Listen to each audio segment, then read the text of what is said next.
ጂኔስ ተማሪ የሚያስብላችሁ በትንሽ ጊዜና ጉልበት ብዙ ነገር መስራት ትችሉ ነው። በተጨማሪም የተረጋጋችሁ፣ ጀንተል ያላችሁ እንዲሁም ከፍተኛ የሆነ ራስን ከማክበር የመጣ በራስ መተማመን ሲኖራችሁ ነው። አለ አይደል? ትንሽ ነገር አድርጋችሁ የሚበረክትላችሁ ተማሪዎች ስትሆኑ እሱ ነው ጂኔስ የሚያስብላችሁ። ዛሬ ጂኔስ ተማሪ ለመሆን የሚረዷችሁን ነጥቦች በሚገባ እናያለን። ታዲያ ላይክ፣ ኮሜንት፣ ሰብስክራይብ በማድረግ የዩቲዩብ ቻናል ቤተሰብ ይሁኑ። አሁን እንቀጥል። አንደኛ ሚስጥራዊ ሁኑ። መቼም ሚስትሬስ ሲባል ሰምታችሁ ይሆናል። ሚስጥራዊ ማለት ነው ለማጥናት የምትጋፉ፣ ለረጅም ሰዓት የምታጠኑ፣ የምትጨናነቁ ተማሪዎች ከሆናችሁ ጎበዝ ተማሪ ልትሆኑ ትችላላችሁ። ጂኔስ ግን አትሆኑ። ጂኔሶች ከማንኛውም ተማሪ በበለጠ ያጠናሉ፣ ያቅዳሉ፣ ውጤትም ይሰራሉ። ነገር ግን የነሱ ትልቁ ችሎታ ትግልን እንዴት እንደሚያቀሉ በሚገባ ያውቃሉ። በአጭር ሰዓት የሚፈልጉትን እውቀትና ውጤት ይሰራሉ። ይህም የሚመጣው መርጠው ከሚከተሏቸው መንገዶች፣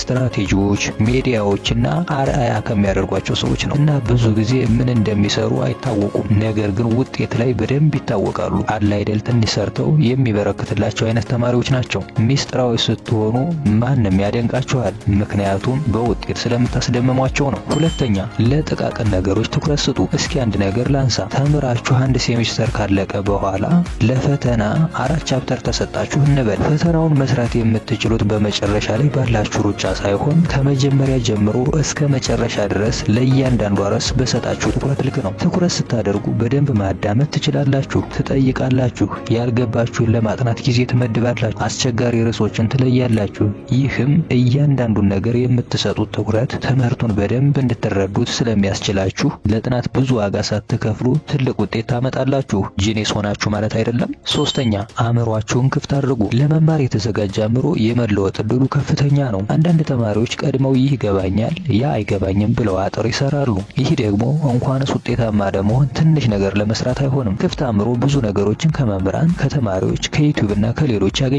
ነገሮችን ያቀላል። እነዚህን ነገሮች በቀላሉ ማድረግ ከቻለ ጂኔስ ይባላል። ማለትም ሲታይ የተረጋጋ፣ በራሱ የሚተማመን፣ ውጤት የሚሰራ እንዲሁም ጠጋ ስትሉት ከምትጠብቁት በላይ እያወቀ የሚሄድ ተማሪ ሆኖ ታገኙታላችሁ። አራተኛ፣ ከትምህርት ውጭ ያሉ ተግባራትን ሞክሩ። በተለይ ጂኔስነት አንድም በደንብ ስታውቁ ሌላ ጊዜም ጀንተል ስትሉ የሚያሳይ ባህሪ ነው። ስትሰሩ ሳይሆን ውጤት ስታመጡ ነው የምትታዩት። ያንን ለማድረግ የግድ በብዙ ነገር አእምሯችሁ ሊሰፋ ይገባል። ቋንቋ መማር፣ ስፖርት መስራት፣ የተመረጡ የቴክኖሎጂ ፊልሞችን ማየት፣ መጽሐፍ ማንበብ፣ እነዚህ ነገሮች ሌላ ታሪክ ውስጥ ይከቱሃል። አምስተኛ፣ ተግባር ላይ እንጂ ሐሳብ ላይ አትፍጠኑ።